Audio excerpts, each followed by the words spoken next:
Makalipas ang halos 1 linggong search and retrieval operation, na-recover na ang mga bangkay ng 14 na natabunan ng landslide sa Cananga, Leyte. Nakatutok si Mark Salazar.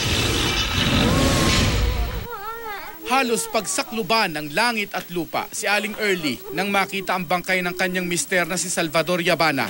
Lalo pa niyang nakumpirma na ang mister nga niya ang na-recover nang makita ang ID na nakasabit pa sa liig nito.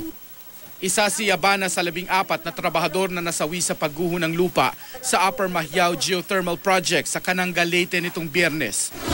At ang bangkay ni Yabana kabilang sa 5 nahukay ng search and retrieval team kahapon.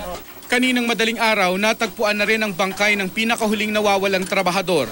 Labis din ang dalamhati ng mga kaanak ng iba pang nasawi sa landslide. Ang tatay ng isa sa mga biktima, hinimatay pa. Patuloy namang nagpapagaling sa ospital ang iba pang sugatang trabahador. Nangako naman ng Energy Development Corporation o EDC na sasagutin ang lahat ng gastos sa ospital ng mga sugatan at ang pagpapalibing sa mga biktima. Sinuspindi muna ang operasyon sa lugar ng EDC.